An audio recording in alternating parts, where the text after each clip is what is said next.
The algorithm. You have access to the most sought-after, warred-over resource in all the known universe. Time.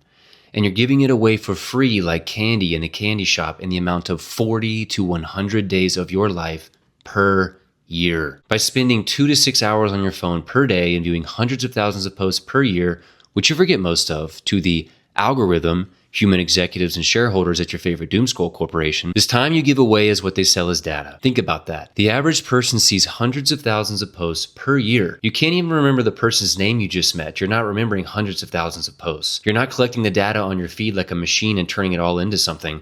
Just one more piece of data to add to my inspiration soup, and then I'll have the just right formula to break the code and create the big thing that frees me from the matrix. No. It's mostly noise, like watching a movie on a bad sound system where the words are practically inaudible and you're straining to hear what the fuck is happening the whole time. You're seeing it and you're trying to draw conclusions on what's happening, but before you can, the scene changes, and by the end of the movie, you feel like you're stepping off of a roller coaster ride called the brain blender. You cannot distill hundreds of thousands of posts. That's what machines do. No, what you're doing is you are pulling on dopamine slot machines in the infinite internet casino until the next window of opportunity to do that thing you've always wanted to do closes again. You're allowing yourself to be turned into an addict because you generate a lot more money for the algorithm, human siphoning your energy at Facebook, Instagram, and YouTube, when you're constantly numbing yourself instead of feeling the exact thing you're meant to feel that teaches you the exact thing you need to learn, to grow in the exact way you're meant to grow, to create the exact thing you are meant to create. The dystopian world we're headed towards isn't countries warring. We've been doing this for thousands of years. It's people spending more time on technology thinking they're interacting with other people over actual human connection and real experiences. A world of people totally separated from anything true and meaningful. If you don't use it intentionally, you will get hypnotized. These phones are a magic trick, an illusion, a drug that trades laughter, rage, inspiration, and insight for 1,000 times the cost, billed to you with the line item labeled incomprehensibly more of your time than you thought.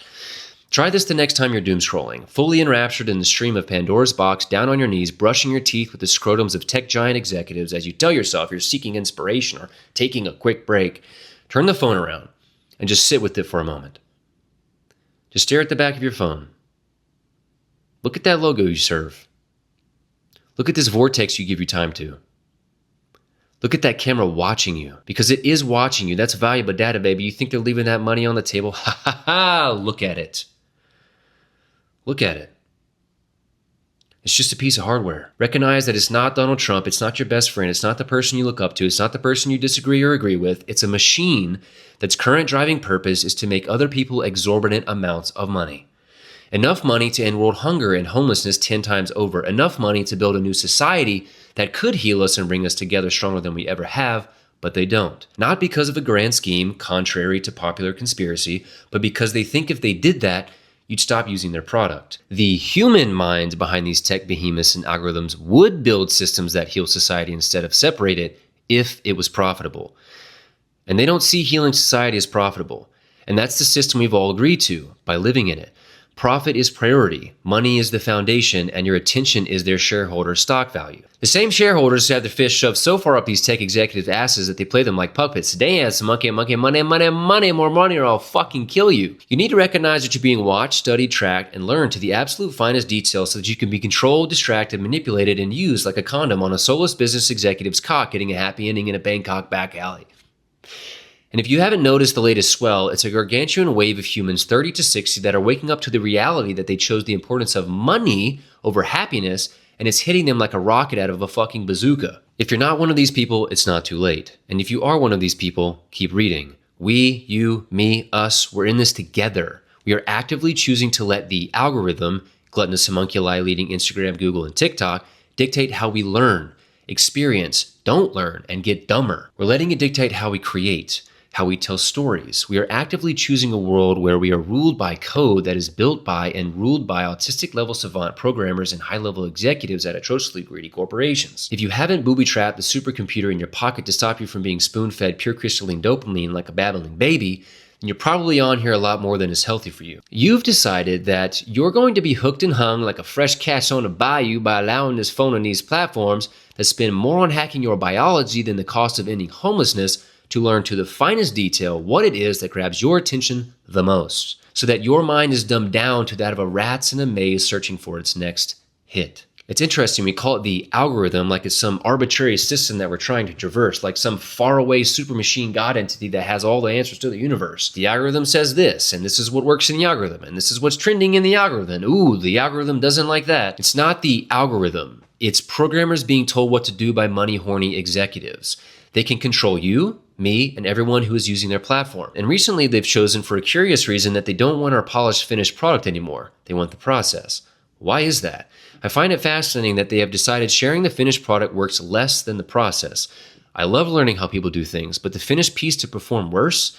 Am I the only one being fed lots of videos of people talking in depth about how the algorithm wants less polish, more process? Stop sharing the art. Start sharing the journey of making the art. And everyone's like, yeah, it's the process. I want to see the real you. It's one thing for the process to do well. It's another for the completion to do worse. I want to see your completion. And I want to see your process. But I don't want to hear your story 17,000 fucking times over your creation. Unless you're getting creative with it. Because some of you are druids and bards and we need you. Regardless, it set something off in me. Perhaps it could be that other people are truly more engaged at seeing the process than the final piece, how the algorithm should work if they aren't tinkering with it, which is improbable. Perhaps it could be that other people are truly more engaged at seeing the process than the final piece, how the algorithm should work if they aren't tinkering with it, which is improbable. I mean, it is something we've never tasted before as it takes over the shelves in this simple to digest, direct, and palatable packaging. Or maybe we're just curious to see how the magic trick is done and that's more engaging, and once we know, it's not as interesting and the mystery loses value, which makes the finished product less valuable. Another thought, which was my honest first thought. Oh, they're pushing us in this direction so that they can give AI more necessary information to understand us better. And if you didn't know these platforms are selling your information to AI, duh, the more data they have to understand us equals the better they can sell to us. Take AI visualization, for example. They taught it how to learn the end product to a degree, and we thought it was cool at first. Now, most of it looks and feels the same and doesn't make anybody feel anything of value. And if you're not there yet, you probably aren't an artist or your taste is cheap. Or if you think you're an AI artist, you're probably too far gone, which I'll touch on quickly. What is an AI artist? That's like walking into a restaurant and asking for something custom off of the menu, it coming to your table, and you looking at it and going, look, I made this. This is my art. No, you're a customer. The artist is the programmer who wrote the code that allows your silly little brain to feel a little hit of dopamine when this trillion-dollar machine shits out something that would have taken you years to learn how to build in 30 seconds. So, since AI art doesn't make us feel anything of value, and we know they're learning us better to sell to us better, can they move us? I don't mean control us, that's easy. I mean the hard thing, to elevate us. I'm hoping that in learning our process, they realize they're preying on the people who seek the journey by robbing them of the process and addicting them to faux feelings of creation. And from here, orient the product at least 1% more from methods of addiction to methods of moving us forward as an intelligent species, instead of reversing us into further stupidity. And yes, it's also the responsibility of the individual to use a tool wisely. But the individual doesn't stand a chance against a multi-trillion-dollar company spending more than all of the continent of Africa's GDP to solve your personal variable reward schedule. Anyways, it won't inspire us like people-made art does. But can using it for storytelling truly move us? For systems and businesses, it's flourishing, which creates more time and freedom for us. So maybe indirectly. But I'm curious purely for storytelling, can it move the needle instead of injecting it further into us? It's not even decent at storytelling, which comes from experience and ding ding ding, understanding the process it takes to get from end to end, which is important to share, and we should keep doing it on the journey. The journey that takes us to the promised land of great art. Great art is what makes people feel something true. Great art is what moves people. Great art is what can impact an entire culture to reach further, connect deeper, and build a better world. Stories guide humanity forward. Myths are a core foundation of being human. And to become a myth maker, you have to live the experience of building the thing. If the humans programming AI can confuse you into thinking that writing prompts is an art form, you will not experience the journey, you will not be a myth maker, and you will not move us forward. But the second these programmers teach it how to make better stories than us, if they can, I don't think they can without heavy human influence, it'll be the day that I move off grid to a regenerative farm, denounce technology, and wish you all a good life in the Matrix until it comes for me too. The good news, we aren't there yet. And I'm a stubborn, steel-headed persistence, which is why I'm writing this as I step out of a 15-year fog of debilitating doom scrolling that stole my youth when I unknowingly guinea-pigged in the first generation of teenagers with smartphones. As a living data point for humanity on what this technology can do to the youth, trust me when I tell you, smartphones with dopamine reward systems destroy human potential. Now add artificial intelligence and you truly give people artificial intelligence in faux creations, goldfish attention spans, and an inability to draw their own conclusions with no patience or desire for the journey of actually building the thing. Why go through challenge when you can numb out on the latest pull from your pocket Prozac? Now, have you ever considered that we don't have strong public knowledge on what happens when the people at Instagram change the algorithm in any specific way? What type of effect it has on humanity? What happens when they dial up the knob 10% on that stuff that keeps them hooked and makes them happy? Or, ooh, they haven't been on in a while. Boost the knob 20% on hooking them with that stuff that makes them angry. We don't have the data, but they do. They know exactly what type of effect it has on us, our attention span, our emotions, what we say, how we say it, how it affects our output, how it inspires us, and what makes us take action, and ultimately an ever-evolving personal profit profile. Every single one of these platforms has an in-depth profile on you. They're also legally allowed to listen to you because you agree to their profit when you give access to your mic.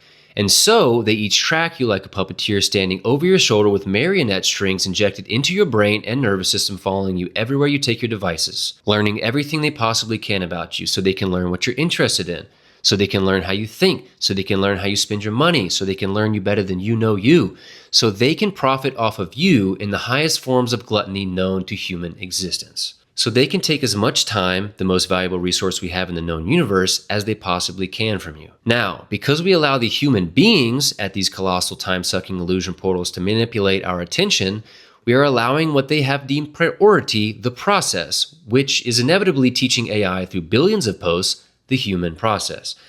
Everything you create and share is added to the melting pot and used as data to learn to refine both our skill set and AI's.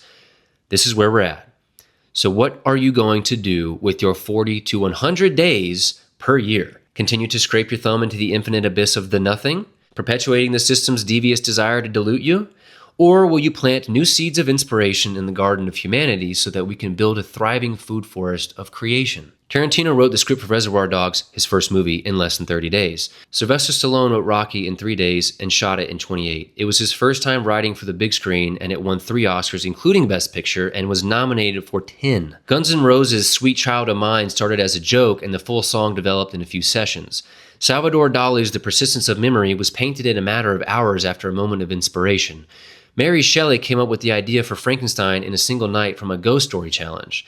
South Park creators Matt Stone and Trey Parker recently signed a new $1.5 billion deal 3 decades into their show, pumped out their pilot episode, animations included, in less than a few months.